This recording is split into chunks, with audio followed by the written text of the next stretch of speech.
Ikaw ang may kasalanan nito. Ang sigaw na yon ni William ay parang kulog na bumasag sa katahimikan ng mansyon. Nakaturo ang daliri niya sa mga nagkalat na piraso ng porselana sa sahig, sa paanan mismo ni Emilia. Tingnan mo ang ginawa mo! Nanlamig ang buong katawan ni Amy. Ang mga mata niya ay nakatitig sa basag na florera, ang paboritong antique vase ni Doña Victoria. Naku, Sir William, paano na po yan?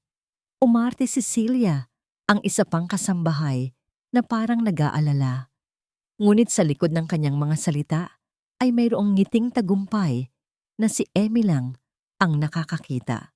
Lagot po tayo kay ma'am at parang tinawag, lumabas mula sa kanyang silid si Doña Victoria de Vera, ang ina ni William. Ang mukha niya ay walang emosyon, ngunit ang mga mata ay kasing talim ng kutsilyo habang tinitingnan ang basag na sisidlan. At pagkatapos ay si Amy. Anong kaguluhan ito? Malamig niyang tanong. Siya, mama. Mabilis na sagot ni William, puno ng inis ang boses. Itong bago mong katulong, hindi nag-iingat. Look at your vase.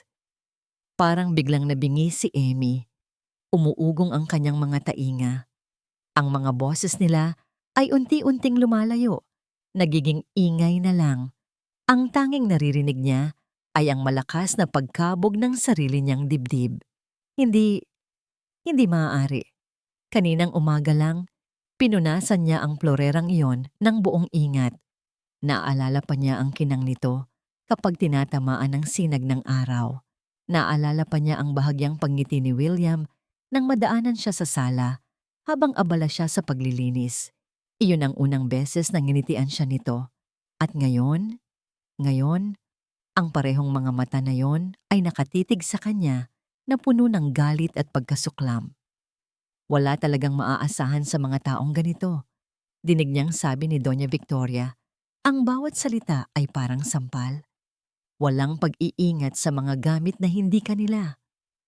Sinubukan ni Emmy na magsalita. Ibuka ang kanyang bibig para sabihing, hindi po ako. Ngunit walang boses na lumabas. Ang kanyang lalamunan ay tuyong-tuyo. Nakita ni William ang kanyang pananahimik. Para sa kanya, iyon ay pag-amin ng kasalanan. Lumapit siya. Ang anino niya ay tumakip sa nanginginig na katawan ni Amy. Ang bango ng mamahalin niyang pabango ay biglang naging nakakasakal. Yumuko ito, hindi para tulungan siyang damputin ang mga piraso, kundi para magbigay ng isang utos. Isang utos na mas masakit pa sa lahat ng masasakit na salitang naririnig niya buong araw. Mag-sorry ka, sabi niya sa isang boses na malamig at walang pakialam.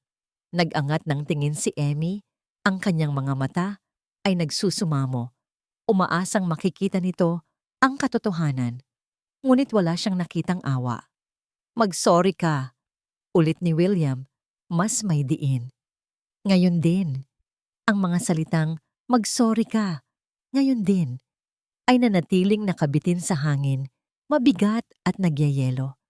Bawat segundo ng katahimikan ay tila isang oras na paghihintay sa isang hatol. Naramdaman ni Emmy ang titig ng lahat, ang galit ni William, ang paghamak ni Doña Victoria, at ang peking awa ni Celia. Sa loob-loob niya, may isang boses na nagsasabing sumuko na lang. Mag-sorry ka na lang, Emmy. Isang salita lang naman. Isang salita para matapos na ang lahat, para manatili ka sa trabahong ito na siyang bumubuhay sa pamilya mo sa probinsya. Ngunit may isa pang boses na mas malakas. Ang boses ng kanyang yumaong ama na laging nagsasabi, Anak, ang karangalan natin, ang tanging yaman na hindi mananakaw ni numan. Dahan-dahan, itinuwid ni Emmy ang kanyang likod. Nag-angat siya ng tingin, hindi na nagsusumamo, kundi diretso sa mga mata ni William. Bahagyang nanginginig ang kanyang labi nang magsalita siya, ngunit ang kanyang boses ay buo. Hindi ko po yun gagawin, sir. Natigilan si William. Tila hindi niya inaasahan ang sagot na yon. Kumunot ang kanyang noo. Anong sabi mo? Hindi po ako magsusorry. pag-uulit ni Emmy, mas malinaw ngayon. Dahil hindi ko po kasalanan. Isang mahinang singhap ang narinig mula kay Doña Victoria. Walang utang na loob. Bulong nito. Sapat na para marinig ng lahat. Emmy.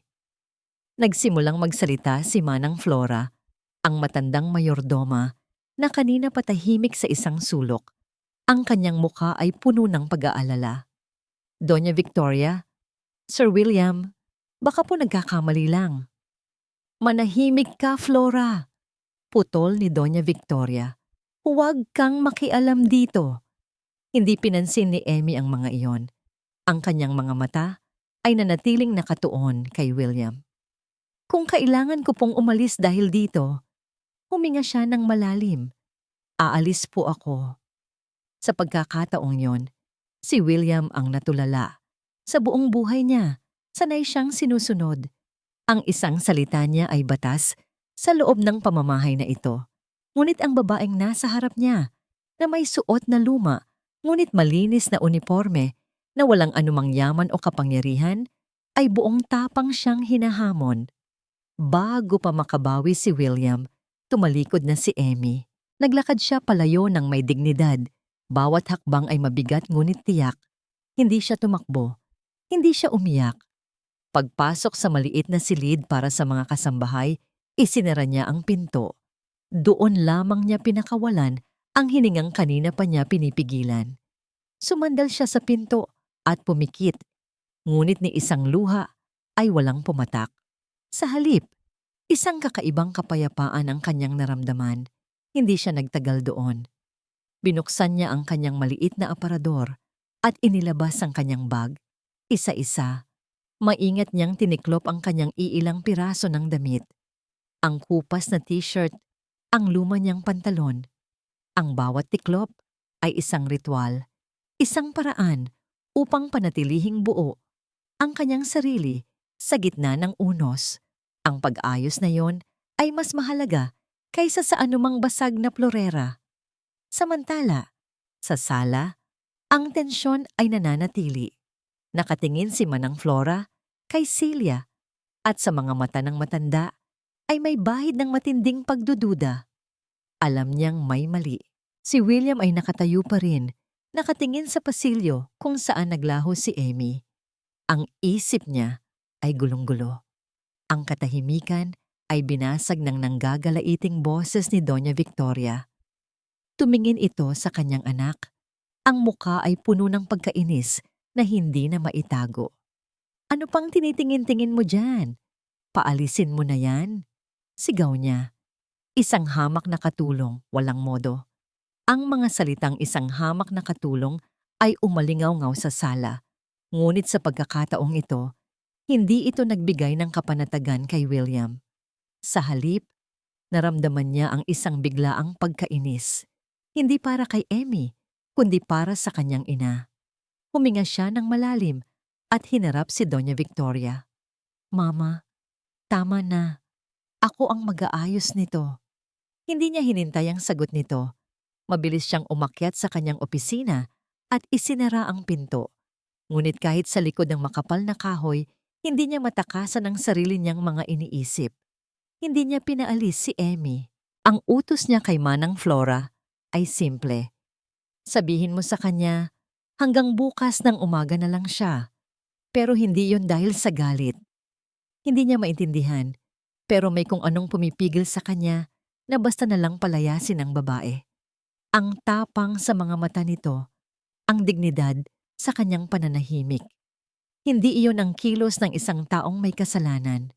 Hindi nakatulog si William ng gabing iyon. Pabalik-balik siya sa kanyang malambot na kama, ngunit ang isip niya ay ligalig. Naalala niya ang mga nagdaang linggo mula nang dumating si Emmy. Tahimik lang itong gumalaw sa mansyon. Halos hindi mo mararamdaman, ngunit ang lahat ay nasa ayos. Ang kanyang mga gamit, ang kanyang pagkain, ang kanyang kape sa umaga. Lahat ay perpekto, hindi humihingi ng anumang papuri o pansin. Paano magiging pabaya ang isang taong ganoon kaingat? Dahil hindi mapakali, bumaba siya para kumuha ng isang basong tubig. Madilim at tahimik ang buong bahay. Ngunit pagdating niya sa dulo ng pasilyo malapit sa kusina, may naaninag siyang kaunting liwanag. Sumilip siya. Doon, sa isang maliit na mesa sa pinakasulok ng kusina, nakaupo si Emmy. Sa harap niya ay isang mangkok ng instant noodles. Nagtago si William sa dilim, nagmamasid.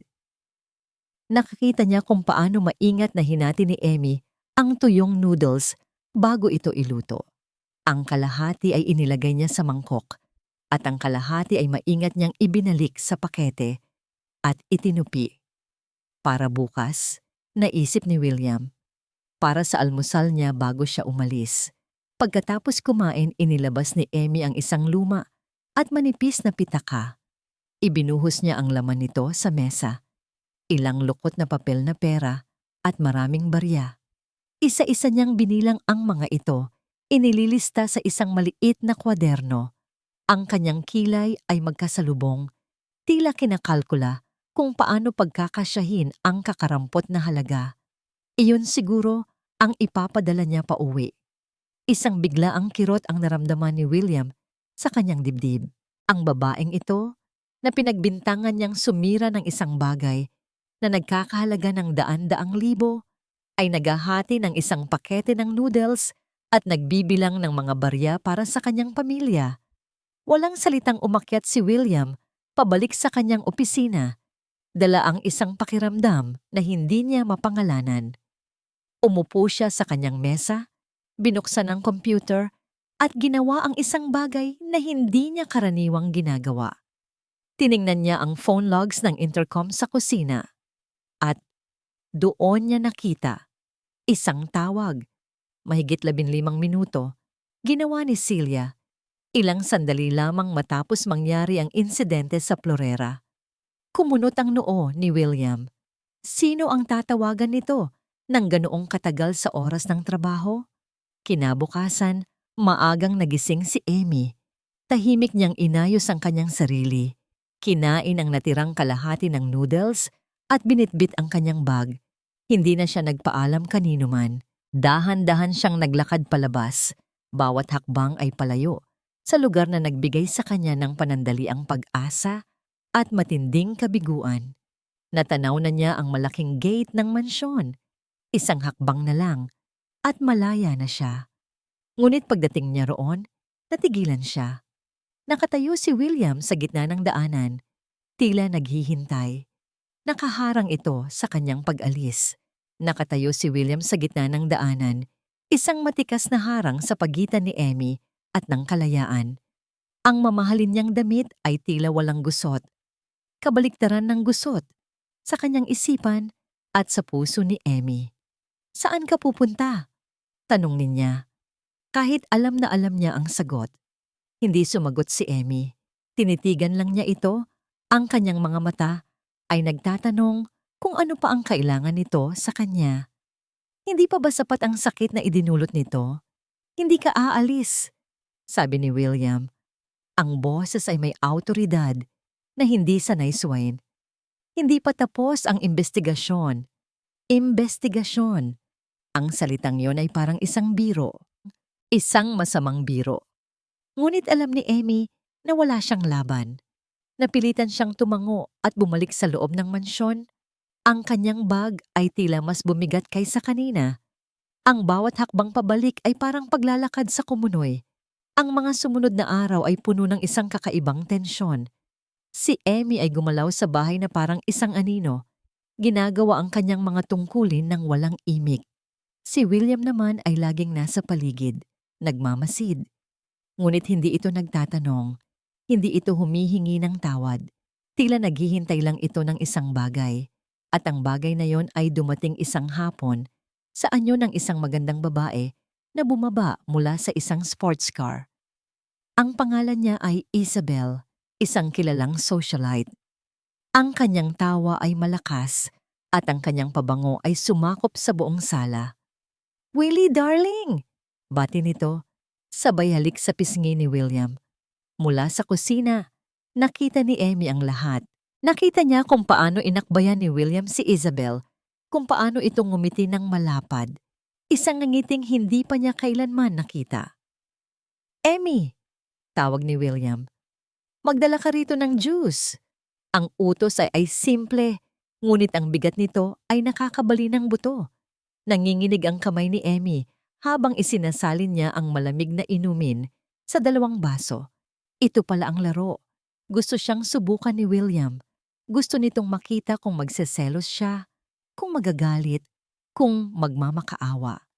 Inilapag niya ang tray sa mesa sa harap nila. Sadyang idinikit ni Isabel ang kanyang katawan kay William. "Oh, is this the new girl?" sabi ni Isabel. Tinitingnan si Emmy mula ulo hanggang paa na may bahid ng pangmamaliit. "She's quiet. She does her job," sagot ni William.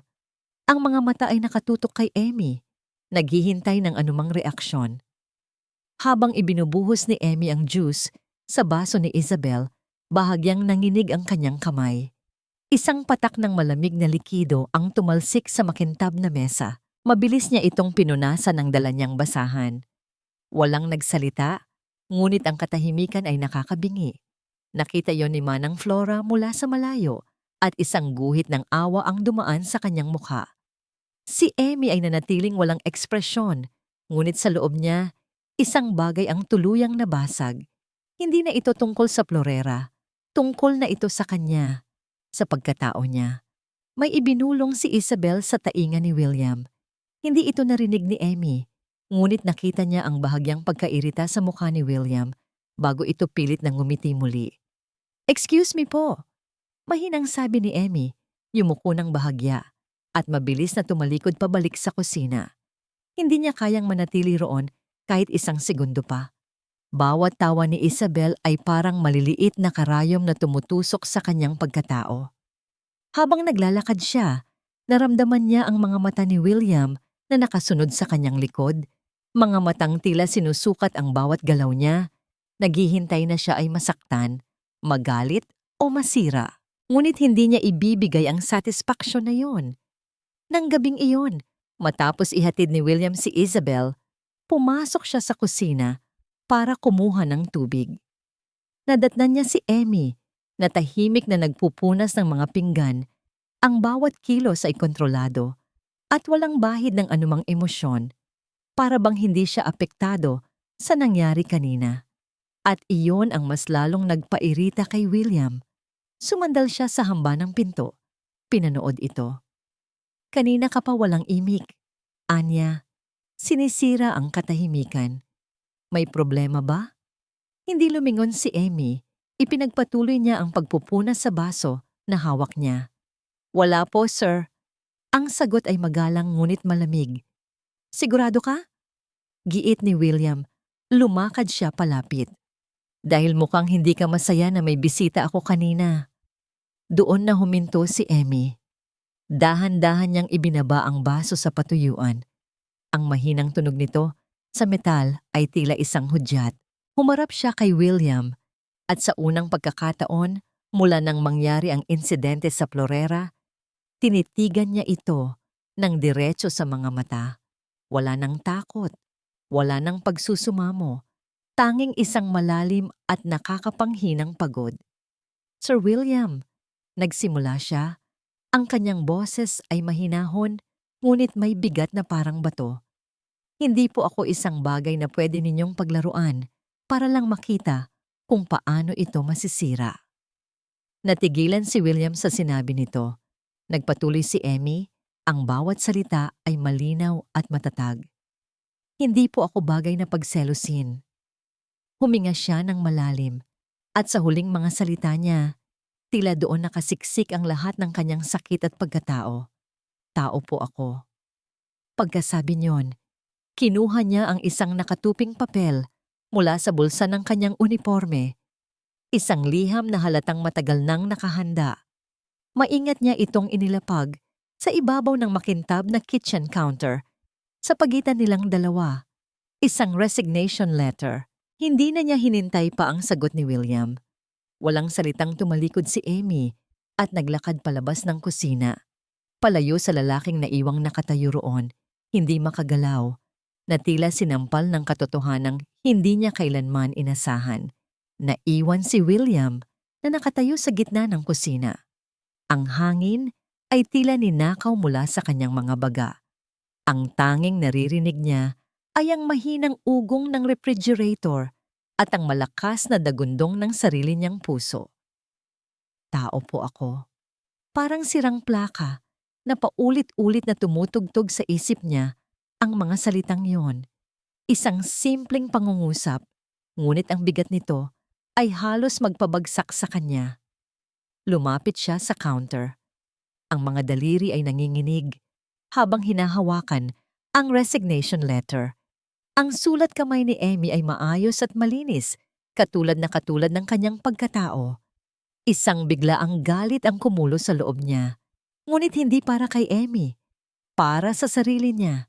Bakit niya ginawa yon? Anong klaseng tao ang gumagawa ng ganoong bagay? Ang manakit ng isang taong wala namang ginagawang masama para lang sa sarili niyang ego? Parang sampal ang mga salitang yon. Mas masakit pa sa sampal. Dahil totoo. Kinuha niya ang kanyang telepono at mabilis na tinawagan si Isabel. "Willie, darling! I had fun!" Masayang bati nito sa kabilang linya. "Isabel," sabi ni William, ang boses niya ay walang buhay. "Let's not see each other again. It's not working out." Hindi na niya hinintay ang sagot nito. Ibinaba niya ang tawag at itinapon ang telepono sa sofa. Bigla, ang buong mansyon ay naging isang malaking kulungan. Ang bawat mamahaling palamuti, bawat malawak na espasyo ay sumisigaw ng isang katotohanan. Nag-iisa siya. Naglakad siya sa madilim na pasilyo patungo sa dining room. Umupo siya sa isa sa mga upuan sa dilim. Tinitigan niya ang pwesto sa tabi ng pinto kung saan laging tahimik na nakatayo si Emmy tuwing hapunan, naghihintay kung may kailangan siya. Ang presensya nito ay laging banayad, halos hindi napapansin. Ngunit ngayon, sa pagkawala nito, ang katahimikan ay nakakabingi. Ang buong bahay ay parang walang kaluluwa. Doon niya napagtanto. Hindi niya sinubukan si Emmy para malaman kung may gusto ito sa kanya. Sinubukan niya ito dahil sa kaibuturan ng kanyang puso. Umaasa siyang mayroon nga. Umaasa siyang may isang taong makakakita sa kanya. Hindi bilang si William De Vera na mayaman at makapangyarihan, kundi bilang isang tao lang.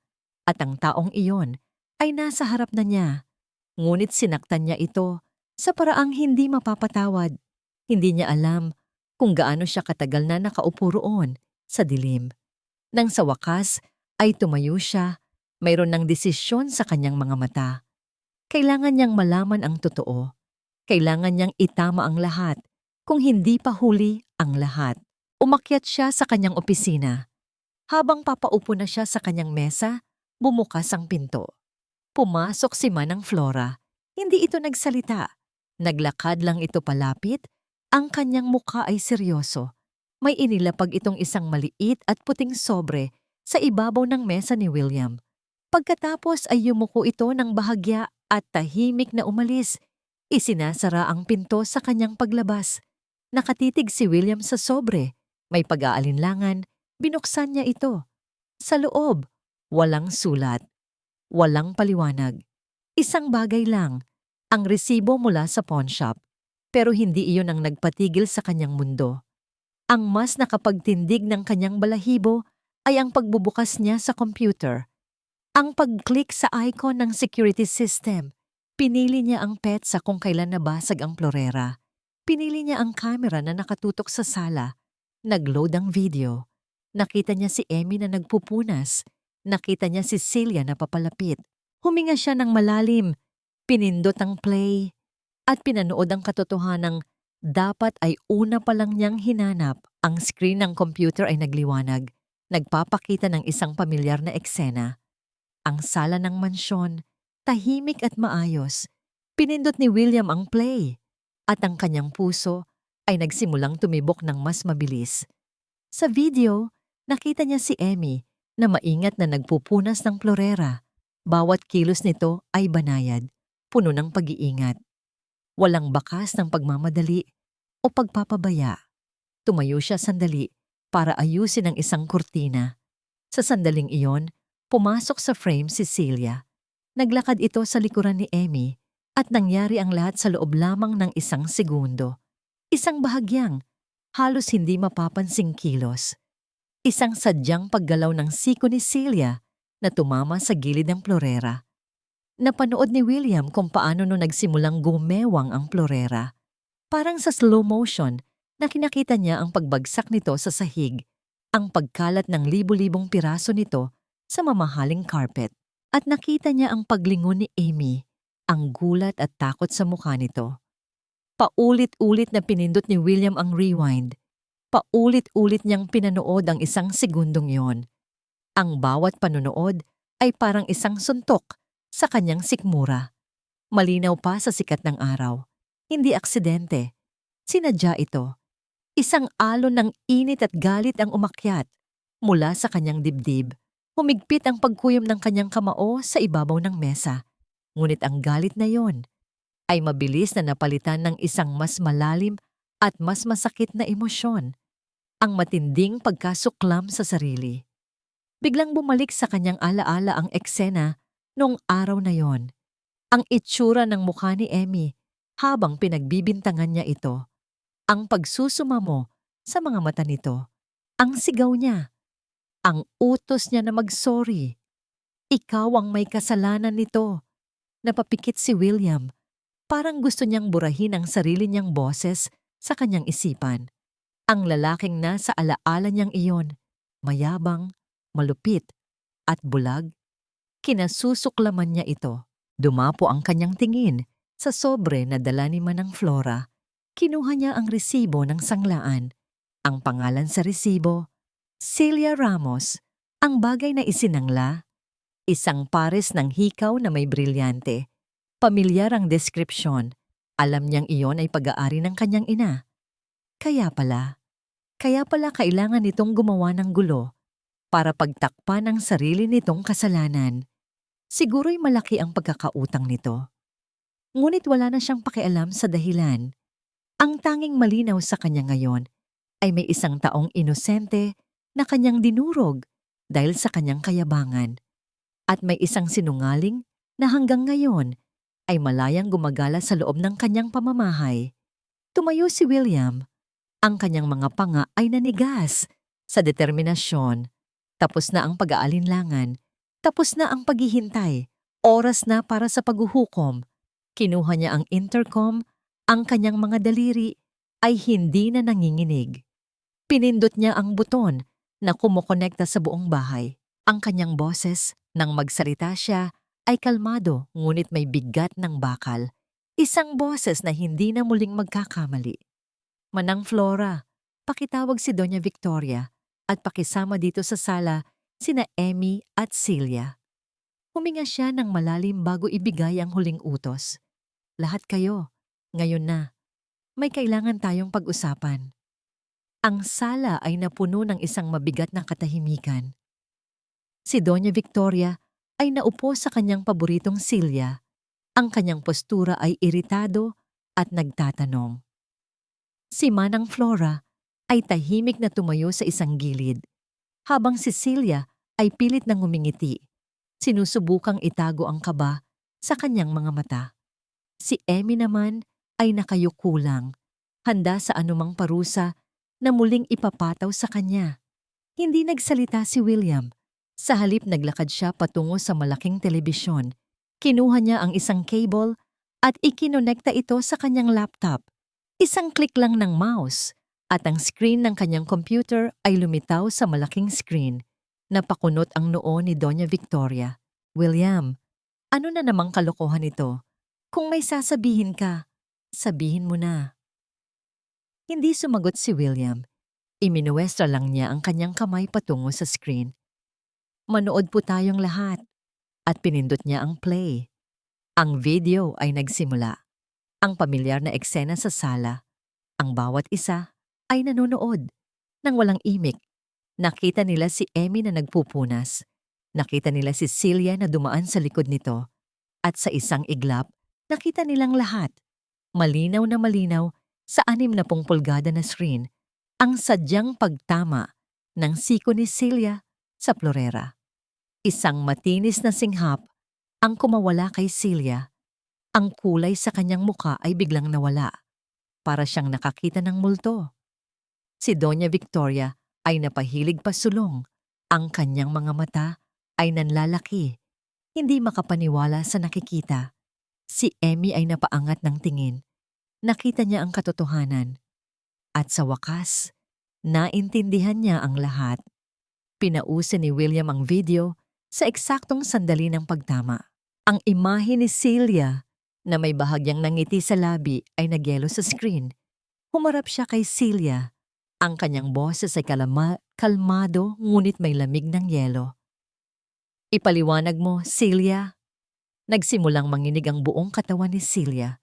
Sir William, hindi ko po, aksidente lang po."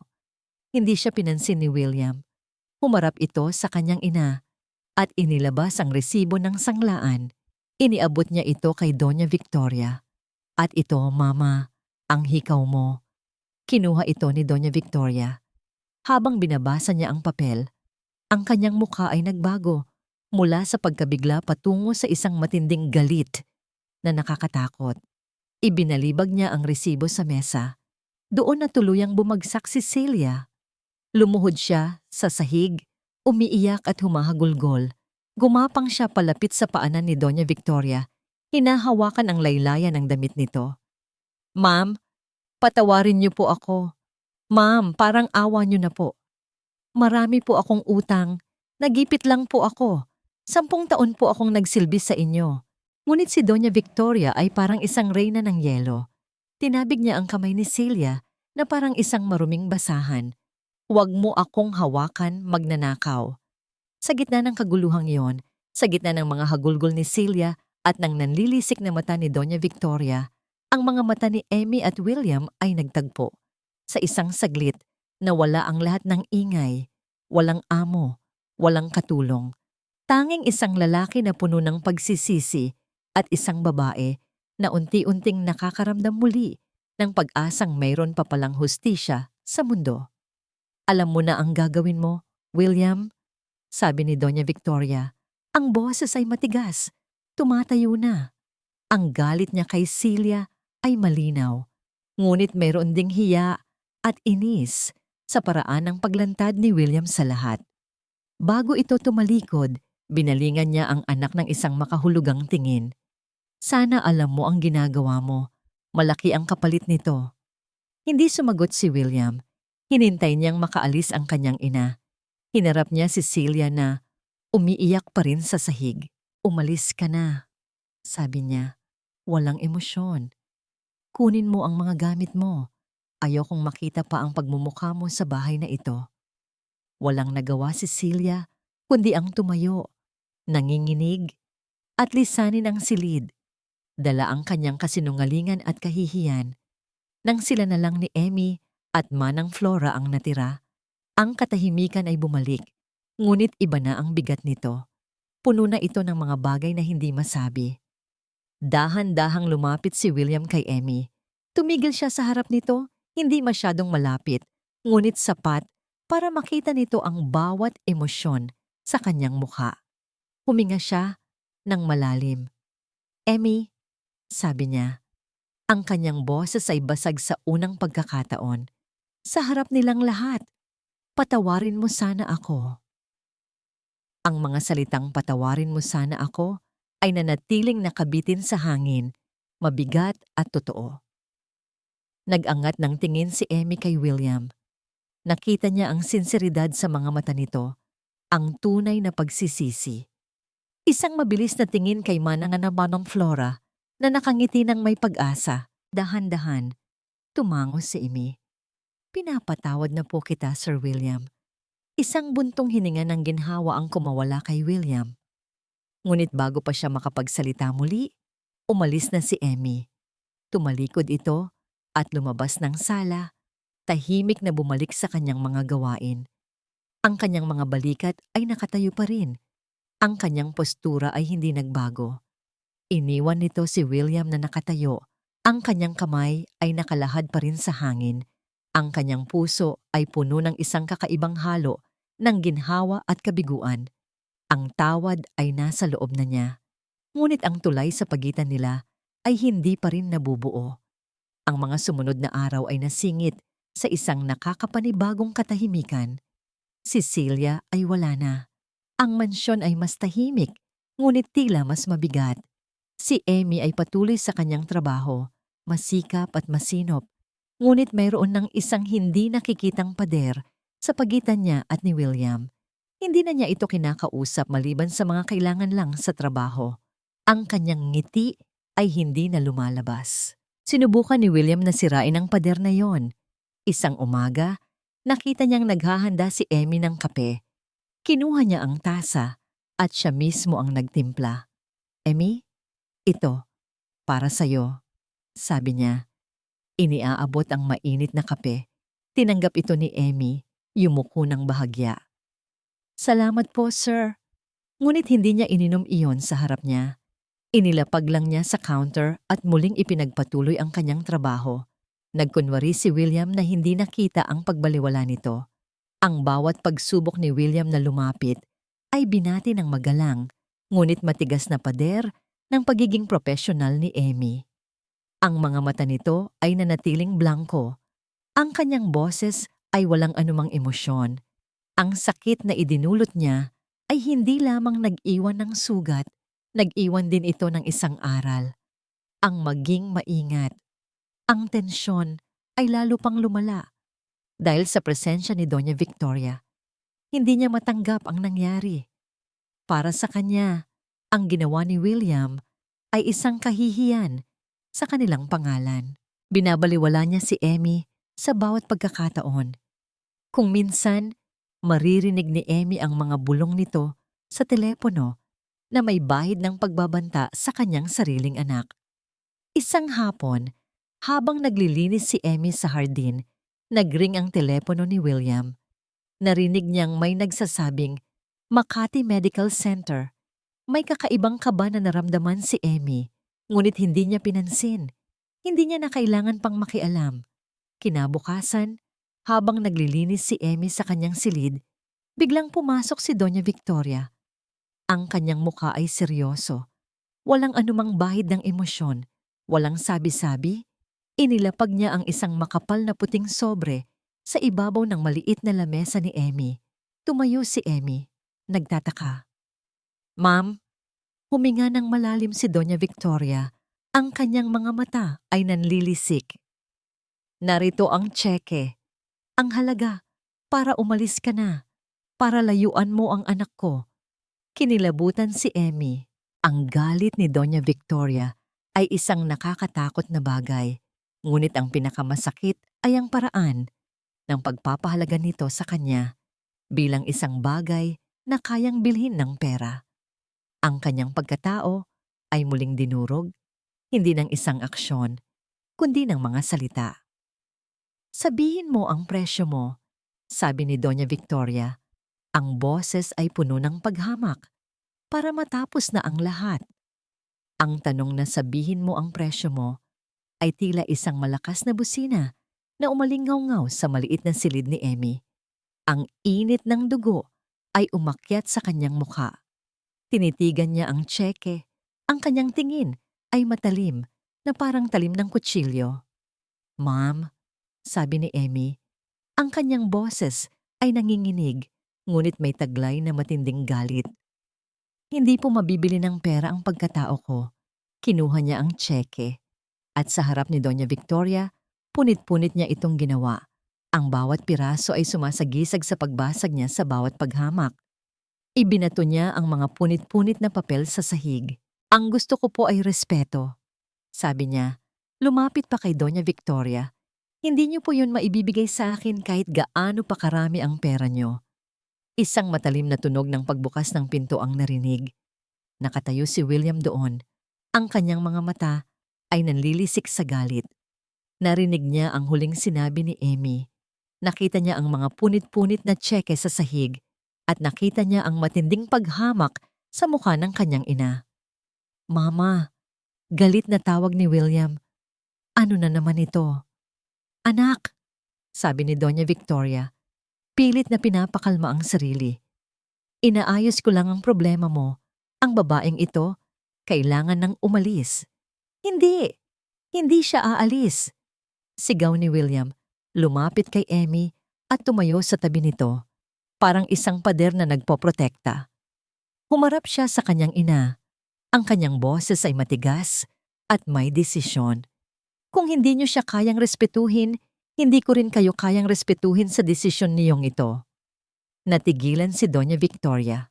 Ang paghamon ni William ay isang suntok sa kanyang pagkatao, sa kanyang awtoridad. Umigting ang kanyang panga. Pipili ka, William, ang isang hamak na katulong kaysa sa sarili mong ina? Bago pa makasagot si William, biglang nagring ang telepono niya. Sinagot niya ito. Ang kanyang tingin ay nanatili kay Emmy na parang humihingi ng paumanhin.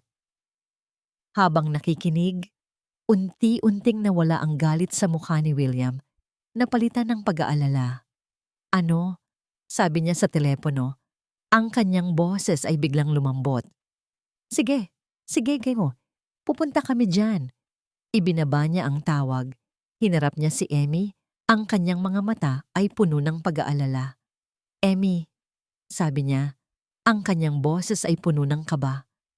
Si Leo, ang pamangkin mo, nasa ospital. Kailangan daw ng emergency surgery. Bumalik ang lahat ng takot at pag-aalala ni Emmy. Ang kanyang pamangkin. Ang dahilan kung bakit siya narito. Ang dahilan ng kanyang lahat ng sakripisyo. Ano pong nangyari? Nanginginig niyang tanong. Hindi sumagot si William. Sa halip, lumapit siya kay Emmy at sa unang pagkakataon, walang pader. Ang kanyang mga mata ay diretsong nakatingin sa mga mata ni Emmy, puno ng sinseridad at handang tumulong. Hayaan mo akong tulungan ka, sabi niya. Ang kanyang tinig ay banayad. Hindi bilang amo, kundi bilang kaibigan. Ang mga salitang hindi bilang amo, kundi bilang kaibigan ay kumawala mula sa bibig ni William. Nag-alangan si Emmy. Ang pagtanggap ng tulong mula sa isang devera ay nangangahulugang pagkakautang na loob. Ngunit ang buhay ng kanyang pamangkin ang nakasalalay at sa mga mata ni William, nakita niya ang isang sinseridad na matagal nang nawala sa kanyang mundo. Salamat po, mahina niyang sabi. Tumango. Walang pag-aalinlangan, inutusan ni William ang kanyang driver na ihanda ang sasakyan. Hindi siya nagpadala lang ng pera. Siya mismo ang sumama kay Emmy. Ginagamit niya ang kanyang mga koneksyon para makahanap ng pinakamagaling na doktor sa probinsya. At siniguro niyang may handang silid para kay Leo. Ang biyahe ay mahaba. Sa loob ng SUV ang katahimikan ay hindi awkward. Sa unang pagkakataon, hindi sila amo at katulong. Dalawang tao sila na may iisang pag-aalala. Matagal na po ba siyang may sakit? Tanong ni William. Ang kanyang boses ay malumanay. Nagkwento si Emmy kung paano maaga niyang naiwan ang probinsya para magtrabaho, kung paano niya sinusuportahan ang mga kapatid niya, kung paano si Leo ang kanyang paboritong pamangkin na laging ngumingiti sa kabila ng kahirapan. Ang bawat salita ay nagpapakita ng kanyang pagmamahal at paghihirap. Nakikinig lang si William. Hindi siya nagkomento. Hindi siya nanghusga. Nagulat si Emmy nang biglang huminto ang sasakyan sa gilid ng kalsada. Sir William, bakit po? Tanong niya. Flat tire. Simpleng sabi ng driver. Matatagalan po. Bumaba sila. Mainit ang hangin sa probinsya. Walang mga matatayog na gusali. Puro bukirin at maliliit na bahay.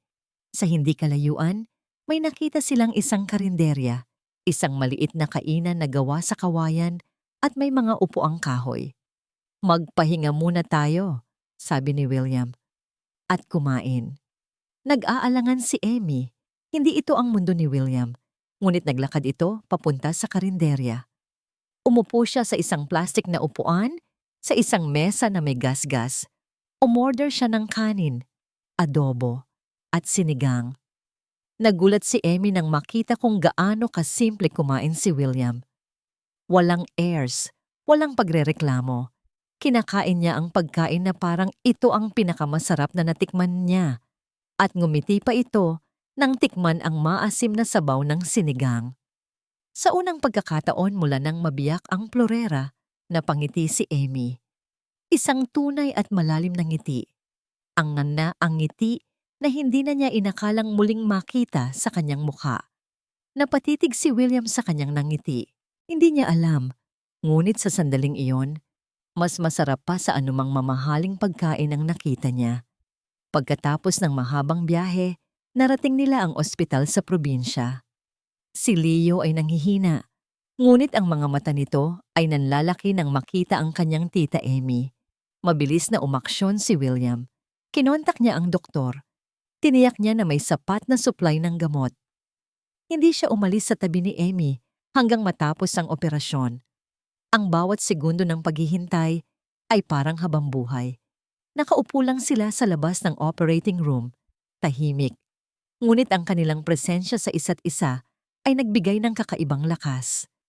Nang lumabas ang doktor, ngumingiti. Successful ang surgery. Magaling na po si Leo.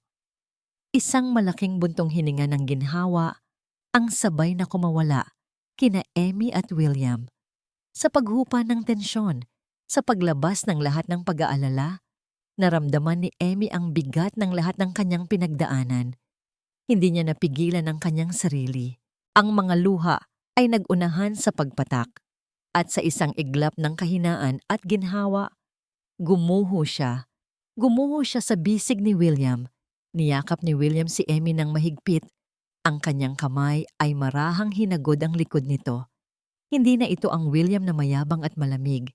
Sa sandaling iyon, isa lamang siyang taong nagbibigay ng kapanatagan sa isang taong nangangailangan.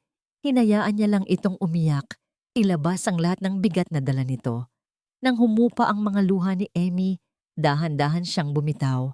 Ngunit sa pagitan nila, mayroon ng kakaibang koneksyon na nabuo, isang tulay na mas matibay pa sa anumang bakal.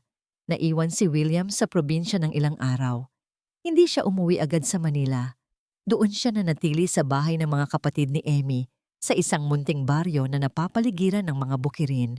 Nagulat ang pamilya ni Amy sa pagdating ni William, ngunit ang kanyang pagiging simple at pagtulong ay mabilis na nagpagaan ng loob nila. Nakita ni Amy ang isang William na hindi pa niya nakikita. Naglilinis ito ng bakuran, nagkukumpuni ng sirang bubong ng bahay, at naglalaro kasama ang mga bata. Nginunguyan nito ang tinapa at kape na inihahain sa umaga at ngumingiti sa bawat tanong ng kanyang mga pamangkin. Para bang natagpuan nito ang isang bahagi ng kanyang sarili na matagal nang nawawala. Ang mga ngiti ni Amy ay mas madalas na ngayong nakikita. Ang mga mata niya ay nagkikislapan tuwing nakikita niya si William na nakikisama sa kanyang pamilya. Tuwing gabi, umuupo sila sa labas ng bahay, sa ilalim ng mga bituin, nagkukwentuhan tungkol sa buhay. Unti-unting nawala ang pader sa pagitan nila. Napalitan ng isang mainit at banayad na damdamin. Ngunit ang maliliit na komunidad ay may matatalas na mata. Ang mga kapitbahay ay nagsimulang magbulungan. Ang isang mayamang lalaki mula sa Maynila na nananatili sa bahay ng isang kasambahay, isang hamak na katulong, ay isang kaganapan na mahirap palagpasin. Amy, sino ba talaga yan? Tanong ng kanyang ate. Ang kanyang mga mata ay puno ng pag-aalala. Baka naman ginagamit ka lang. Kausap ko si Mama, sabi naman ng isa pa niyang kapatid. Galit na galit si Doña Victoria. Sabi niya, kung hindi ka lumayo dyan kay Sir William, puputulin niya ang lahat ng suporta sa anak niya. Bumalik ang kaba sa puso ni Amy. Ang kanilang mundo ay magkaiba. Si William ay mayaman. Siya ay mahirap. Ang kanilang pag-ibig, kung mayroon man, ay tila isang bawal na pag-ibig. Isang gabi, sa gitna ng isang fiesta sa barangay, inanyayahan ni William si Amy na sumayaw. Nagsasayawan ang lahat sa saliw ng mga tugtog. Ngunit nang hilahin ni William ang kamay ni Amy at dahan-dahan silang magsayaw ng isang mabagal na balse sa gitna ng mga Nagkakatuwang tao, naramdaman ni Emmy ang lahat ng tingin ay nakatutok sa kanila. Sa ilalim ng maliliwanag na ilaw ng fiesta, tinitigan ni William ang kanyang mga mata. Ang kanyang nangiti ay malambing. Hindi na niya ito tinawag na Sir William. Sa mga araw na yon, para sa kanya, William lang ito. Ngunit sa likod ng lahat ng kasiyahan, ang boses ng kanyang ate ay umalingaw sa kanyang isip. Emmy, ano ba talaga kayo? Hanggang saan aabot yan? Langit siya, lupa tayo. Ang mga salitang langit siya, lupa tayo ay umalingaw sa isipan ni Emmy. Hindi siya makatulog ng gabing iyon. Ang mainit na simoy ng hangin sa probinsya ay tila hindi na nakakapagpagaan ng kanyang loob. Ang mga ngiti ni William, ang kanyang kabaitan, lahat ng iyon ay nagmistulang isang panaginip na anumang oras ay maglalaho. Nagsimulang umiwas si Emmy kay William. Hindi na siya sumasama rito sa paglalaro sa mga bata. Hindi na rin siya nauupo sa tabi nito tuwing gabi. Sa bawat paglapit ni William, nakakaramdam siya ng isang kakaibang kirot. Sakit, dahil sa katotohanang hindi sila nabibilang sa iisang mundo. Ayaw niyang masaktan ng William na ito, ang William na kanyang unti-unting minamahal. Napansin ni William ang pagbabago ni Emmy. Ang mga mata nitong laging ngumingiti ay muling bumalik sa pagiging malungkot. Ang katahimikan nitong sanay na siya ay naging isang pader na muling itinayo. Isang hapon, nakita niya si Emmy na nakaupo sa ilalim ng mangga, malayo sa iba. Lumapit siya at umupo sa tabi nito. Emmy, may problema ba? Malumanay niyang tanong. Hindi sumagot si Emmy. Tinitigan lang niya ang malawak na bukirin sa kanilang harapan. Sabi ng ate mo, patuloy ni William. Sinabi ko raw sa'yo na layuan ako. Hindi totoo yan, Emmy. Hindi ko yan sasabihin. Doon na bumuhos ang mga luha ni Emmy. Ang kanyang mga balikat ay nanginginig.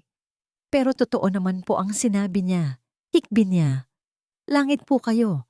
Lupa lang po ako. Hindi po tayo pwede, Sir William. Naramdaman ni William ang sakit sa mga salita nito.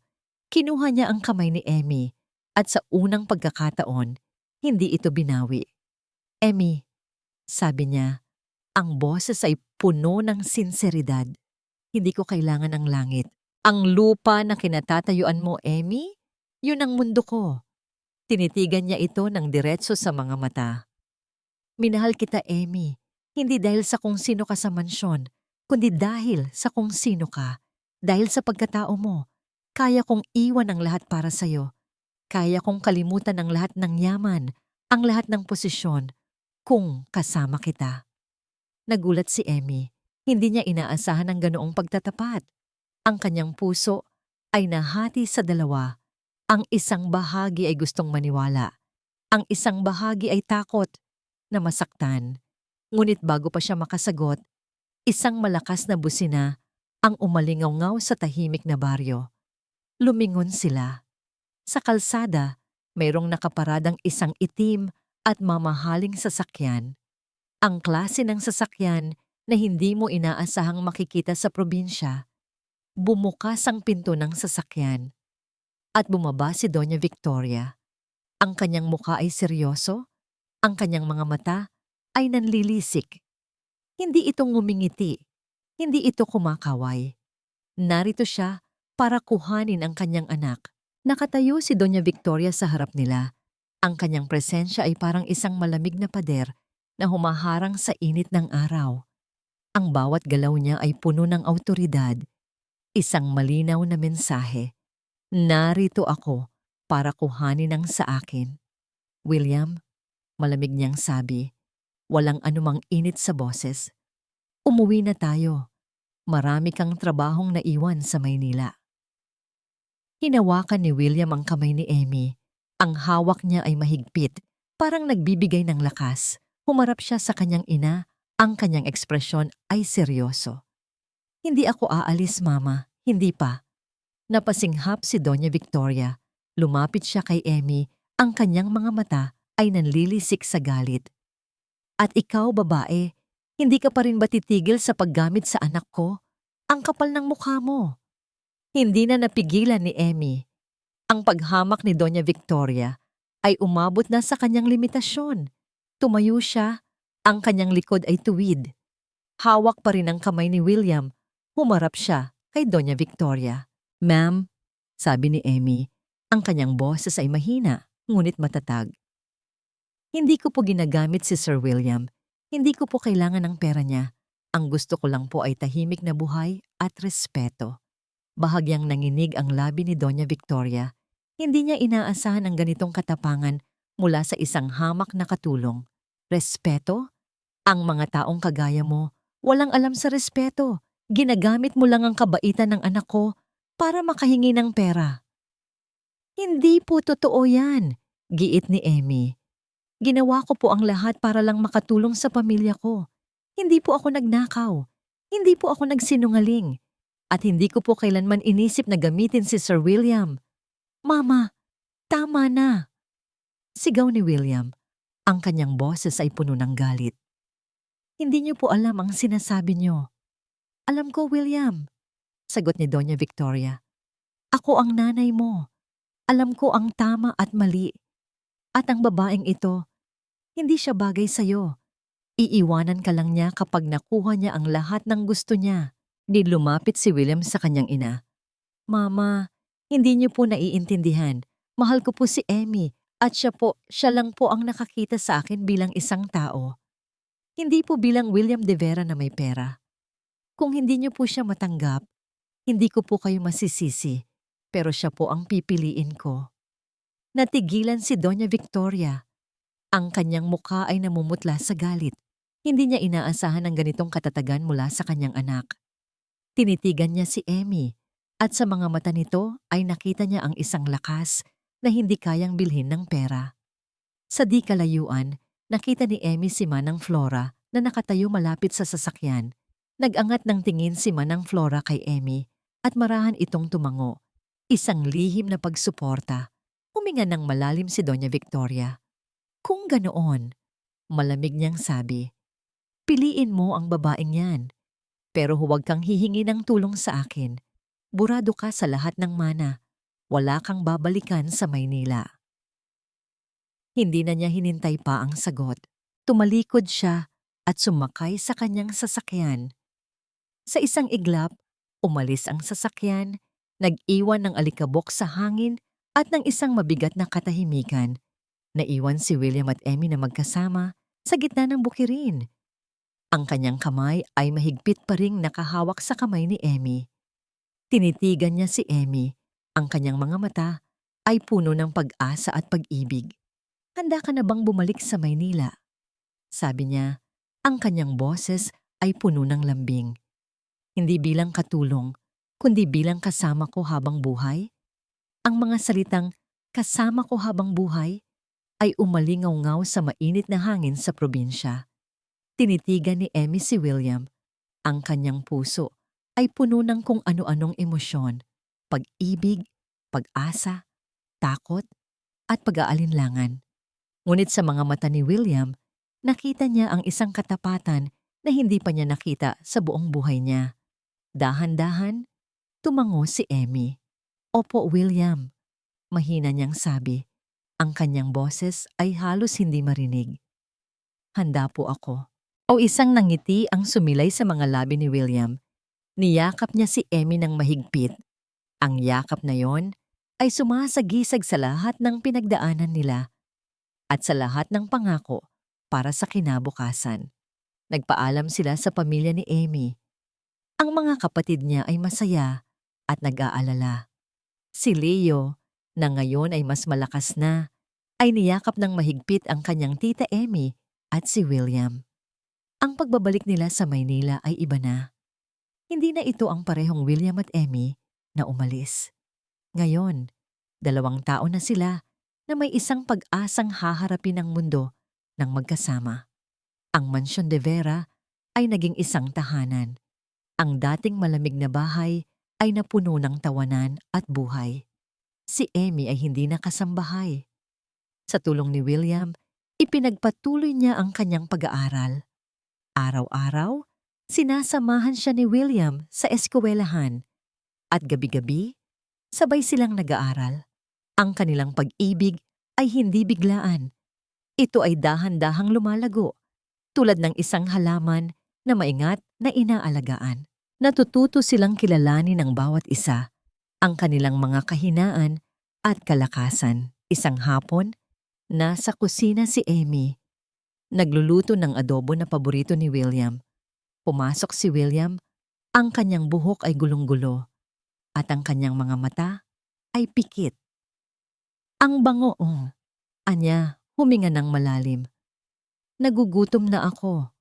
Natawa si Emmy. Halika, Sir William, tuturuan kitang magluto. William na lang, sabi nito. Lumapit at niyakap siya mula sa likod. Nandito na tayo sa bahay. Magkasama silang nagluto. Ang tawanan nila ay umalingaw-ngaw sa kusina. Hindi na ito ang formal na hapunan sa dining room. Ito ay 2 taong nagmamahalan, nagtutulungan, at nagtatamasa ng bawat sandali.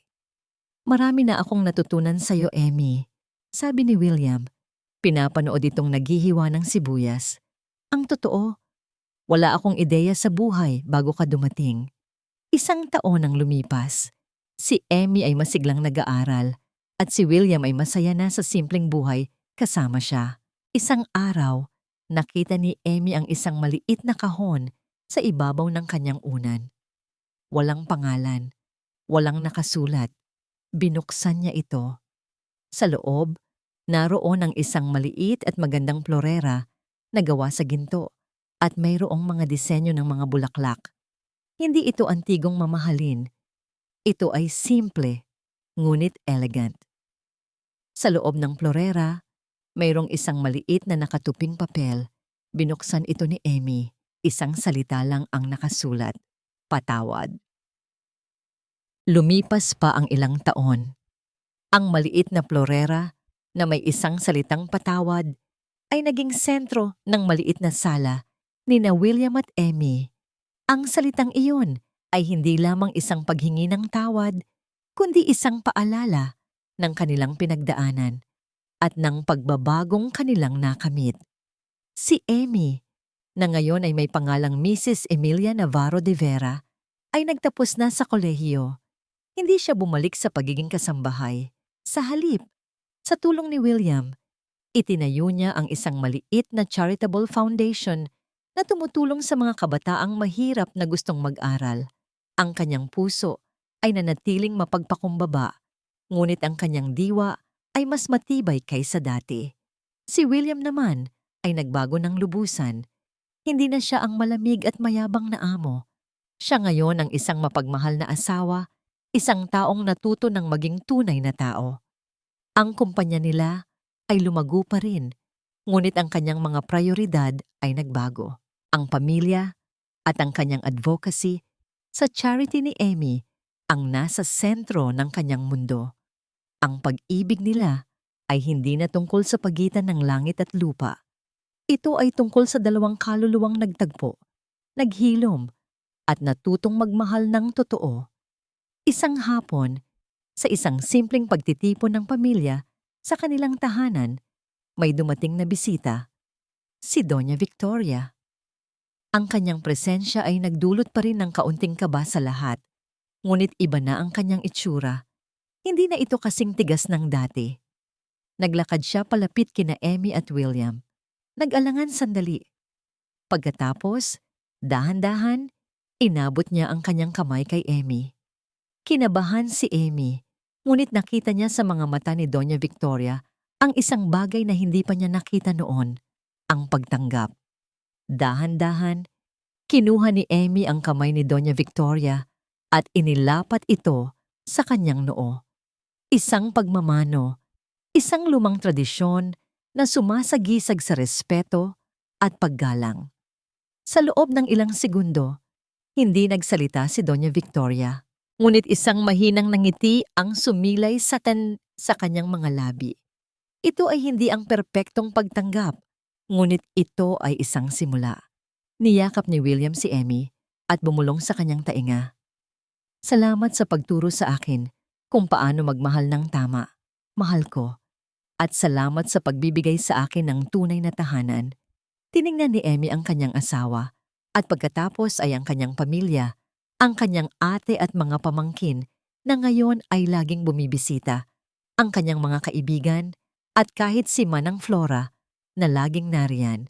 Natagpuan niya ang kanyang tahanan, hindi sa isang mansyon, hindi sa pera, kundi sa puso ng isang lalaking natutong magmahal ng totoo at sa mga taong nagbigay sa kanya ng pagtanggap at respeto.